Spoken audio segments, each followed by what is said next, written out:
नमस्कार दोस्तों, विजडम वेदा में आपका स्वागत है। आज हम आपको लेकर चलेंगे आंतरिक शांति की एक अनोखी यात्रा पर, जहां हम सीखेंगे गौतम बुद्ध के 4 आर्य सत्य और जीवन की असली खुशियों का राज। तो चलिए शुरू करते हैं। राज, एक छोटे से गांव का निवासी, हमेशा सफलता की खोज में लगा रहता था। वह मेहनती था, लेकिन उसकी निरंतर चिंता और तनाव ने उसे मानसिक रूप से थका दिया था। राज ने भौतिक समृद्धि और सामाजिक स्थिति के पीछे भागते हुए कई प्रयास किए, लेकिन उसे स्थायी खुशी नहीं मिली। वह महसूस करता था कि उसका जीवन एक चक्र में फंसा हुआ है, जिसमें चिंता और असंतोष का कोई अंत नहीं है। एक दिन, जब राज पूरी तरह से निराश हो गया, उसने सुना कि पहाड़ियों में एक व्यक्ति है जो आंतरिक शांति और मोक्ष के उपदेश देता है। वह व्यक्ति गौतम बुद्ध थे। राज ने अपने दुखों का समाधान खोजने के लिए बुद्ध से मिलने का निश्चय किया। घने जंगल में घंटों चलने के बाद राज एक शांतिपूर्ण स्थान पर पहुंचा, जहां उसने बुद्ध को ध्यान करते देखा। बुद्ध की उपस्थिति में उसे अद्वितीय शांति का अनुभव हुआ। राज अपनी भावनाओं को रोक नहीं पाया और बुद्ध के सामने जाकर घुटने टेक दिए। उसने अपनी निराशा व्यक्त की और मदद मांगी। बुद्ध ने उसे समझाया कि वह उसके दुख को समझते हैं और पहले उसे कुछ दिखाना चाहते हैं। बुद्ध ने राज को एक कहानी सुनाई। उन्होंने बताया कि एक बार एक आदमी था जो हमेशा खुशी की तलाश में रहता था, लेकिन वह कभी भी स्थायी शांति नहीं पा सका। वह हमेशा बाहरी चीजों के पीछे दौड़ता रहा। एक दिन, जब वह नदी के किनारे बैठा था, उसने देखा कि एक छोटी सी नाव बिना किसी दिशा के बह रही थी।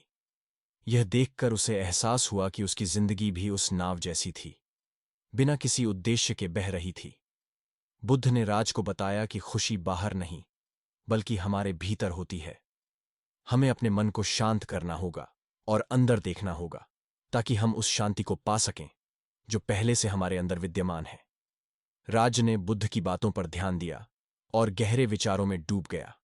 उसने पूछा कि अगर खुशी हमारे भीतर है, तो हम दुख का सामना क्यों करते हैं? बुद्ध ने उसे बताया कि दुख जीवन का हिस्सा है, लेकिन यह हमें परिभाषित नहीं करता। हमारी इच्छाएं और अपेक्षाएं ही हमें दुखी करती हैं, क्योंकि हम अस्थायी सुखों की तलाश में रहते हैं। बुद्ध ने 4 आर्य सत्य बताए। पहला सत्य यह है कि जीवन में दुख है। दूसरा सत्य यह है कि दुख हमारे लगाव से उत्पन्न होता है। तीसरा सत्य यह है कि दुख को समाप्त किया जा सकता है। और चौथा सत्य यह है कि दुख के समाप्ति का मार्ग अष्टांगिक मार्ग है, जिसे हम निर्वाण का मार्ग भी कहते हैं। निर्वाण का मार्ग, जिसमें 8 पहलू शामिल हैं, जिनमें आते हैं सही विचार, इरादा, भाषण, कार्य, आजीविका, प्रयास, सचेतन और एकाग्रता।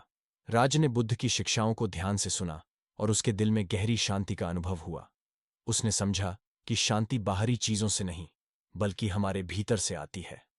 बुद्ध ने उसे बताया कि जब वह जीवन की अस्थिरता को स्वीकार करेगा और अपनी इच्छाओं से मुक्त होगा, तब वह सच्चे दुख से मुक्त हो जाएगा। राज्य अब अपने गांव लौटने के लिए तैयार था, लेकिन उसका दृष्टिकोण पूरी तरह बदल चुका था। वह जानता था कि जीवन की चुनौतियां पहले जैसी ही रहेंगी, लेकिन अब वह हर पल शांति और संतुलन में जीने लगा था। इस प्रकार राज की यात्रा न केवल उसके लिए, बल्कि उन सभी के लिए प्रेरणा बन गई जो आंतरिक शांति की खोज में थे। बुद्ध के उपदेशों ने उसे सिखाया कि सच्ची खुशी केवल भीतर से आती है और हमें अपने मन की प्रकृति को समझने की आवश्यकता है, ताकि हम जीवन की अस्थिरता को स्वीकार कर सकें और सच्ची शांति पा सकें।